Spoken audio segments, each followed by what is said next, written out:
It's morphin' time. Pterodactyl. Hi there, this is Datila with Rangers of Wrestling, bringing you the AEW post show.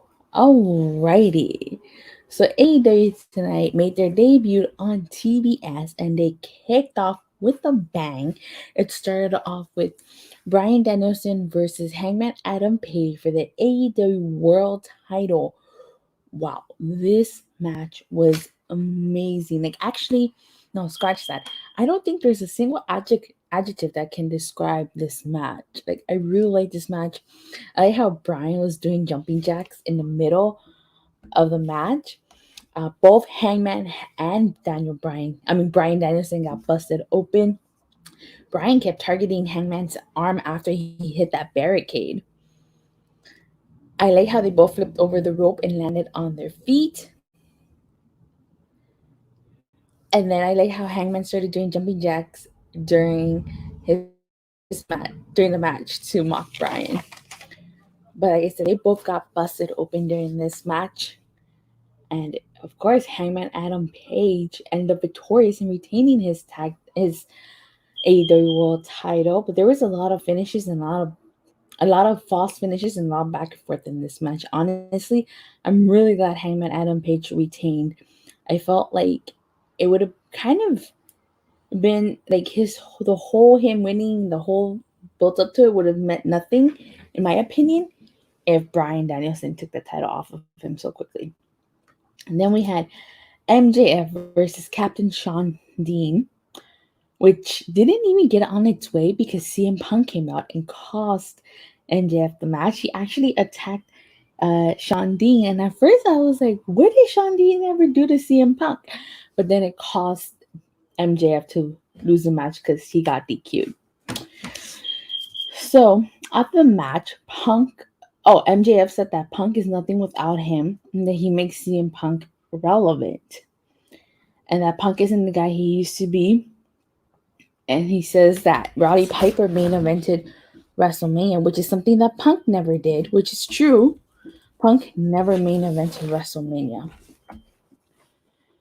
And then MJF said that maybe he'll main event WrestleMania with CM Punk telling him that he can go and he's going to see that the grass is not always greener on the other side. And so he's teasing a match between the two of them. But it turns out next week we're going to have Wardlow versus CM Punk. Not the match that I expected, but more on Wardlow later because after this we had the Chris Jericho segment. He basically calls out 2.0 and Daniel Garcia. He says he can't stop looking at their square head, and he's a pinhead square head. He grabs a bat and attacks them. Of course, 2.0 and Daniel Garcia retaliate, and then Eddie Kingston comes out to help Chris Jericho. Hey, Rosie. And so then we get a Superkliq segment. Not a Superkliq segment. It's a segment with Adam Cole, Kyle O'Reilly, and Bobby Fish. We still don't have a name for them, do we? He said that last week was awesome. They beat up Orange Cassidy and Best Friends, and that they're a super group, and that it's going to be Adam Cole versus Jake Atlas because he wants to show the world it's a new year. Same Adam Cole, baby. Then we had Wardlow versus Antonio Zambrano. This is a squash match through and through. There was nothing really special about this. But to go back how earlier it's gonna be Wardlow versus CM Punk. Honestly, I think Wardlow is gonna turn on MJF, or MJF is gonna backstab Wardlow if he loses a match. Either way, I don't know where Wardlow will go from here. I don't know if he'll make a believable baby face. So we'll have to wait and see where that goes. But it's gonna be one of two things: either A, Wardlow's gonna lose a match and MJF is gonna turn on him, or Wardlow's just gonna walk away and turn on MJF. So then after this, we got the finals of the TBS Championship match. Wardlow broke that guy back. He has a family. Let me see. Rose said Wardlow turning face. Yeah, probably, but the question is he gonna be a believable face? So it was Ruby Soho versus Jade Cargill. I don't know. this match wasn't as good as I thought it was going to be. I hadn't anticipated I had anticipated for this to be a strong, good match. You can kind of see it happening already. Yeah, you definitely can. But it just wasn't as great as that was gonna be. It was a decent match, but it just didn't live up to the hype. Of course, Mercedes Martinez came out to try to help Jade Cargill, but Thunder Rosa came out and stopped her. And there was a lot of damage to Ruby Soho's arm. So even Mark Sterling tried to get involved, but he got sent to the back. And Jade Cargill ended up victorious, making history. And so making history as the first TBS champion. Jade needs more development. Yeah, that's true. She definitely does. I feel like, I think that's why this match wasn't as great as I thought it was going to be, because it just was not that great. I'm sorry. And please disregard the ambulance passing by.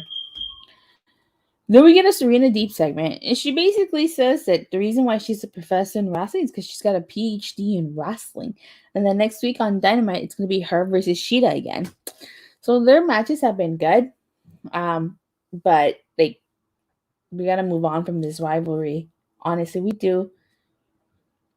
So, and we got Malakai Black versus Brian Pillman Jr. Brian Pillman tried, but just like Griff Garrison, he suffered the same fate. They both lost. You could see Julia Hart wearing an eye patch during this match. Malakai Black and was victorious. She needs to go back to darker elevation. Yeah, she definitely does. But what can we? There's not much we can do. I will say this though: they turned off the lights after Malakai Black won and the Lucha Brothers came out. I kind of thought Brody King was gonna debut. Didn't debut. Total letdown. So, or they were in North Carolina. Kind of maybe thought the Hardy Boys, but then I remember Jeff Hardy's 90-day non-compete clause isn't up yet. Then in the main event, we had the AEW Tag Team title match. It was the Lucha Brothers versus Jurassic Express. And wow, I actually like this match. I like this main event. I like how Penta took out Jungle Boy and Luchasaurus took out Rey Fenix. But even I have to question, like, Alex Abrahams, he took out a table and there was no DQ. So he'll show up when we least expect it. And probably will.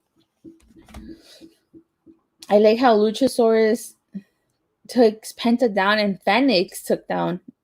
Oh, he took out both Penta and Fenix. And I was saying, Christian Cage chased away Alex after he set up the table. And Luchasaurus put Rey Fenix through that table. So I'm surprised that wasn't a DQ. I thought AEW no DQ rules. Yeah, I mean, he got put through a table. Wouldn't that count as a DQ? Wouldn't it? Right? Would it? I mean, I guess it's kind of like in WWE when they go through the announce table. That doesn't count as a DQ, so I guess not. But if you guys rewatch that spot, it looked like poor Rey Fenix broke his arm. I hope he's okay. I really hope he's okay because it looked like he broke his arm. That looked nasty. Did you see the way Fenix's arm bent backwards? Yeah, I did. That was nasty. I really, really hope he's okay. It just poor Fenix.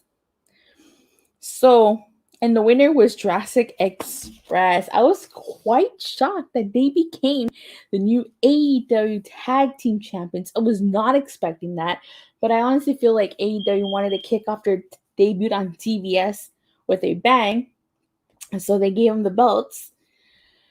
Rosé Montana saying he's gonna be out like 8 months. Damn.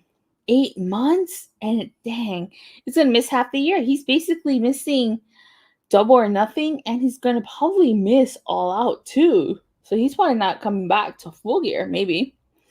Steve Callahan give it an 8 out of 10. Ooh, why? Why so high? Why? For me, I'd have to give this.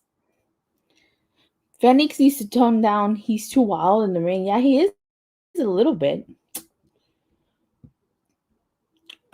For me, okay. Let me go through the thing again. So let me see. The TBS match was okay. Wasn't the greatest women's match on planet Earth, but it was okay.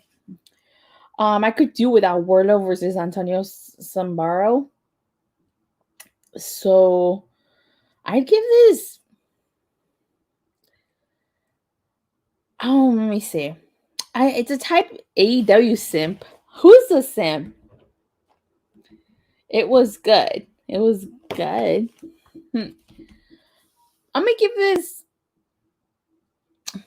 I'm gonna give this a 4, just because I felt like the women's match was a bit. Actually, no, maybe a 3.5 out of 5. Yeah, 3.5 out of 5, because I felt like the women's match could have been better. Wardlow could do. We didn't need another squash match, but I get what they're going for.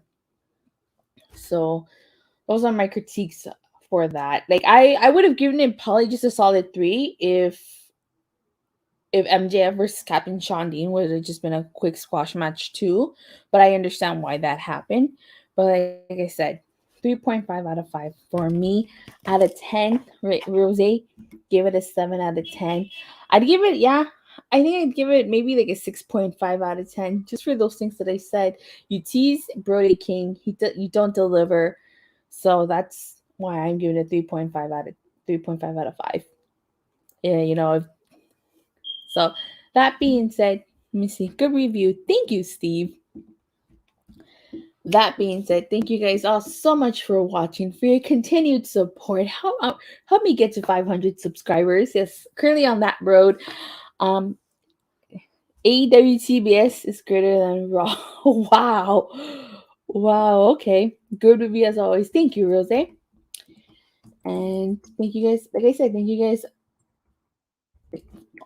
guys all so much for watching. Please don't forget to like, subscribe, make sure you hit that bell so you get notified whenever I go live or release a new video.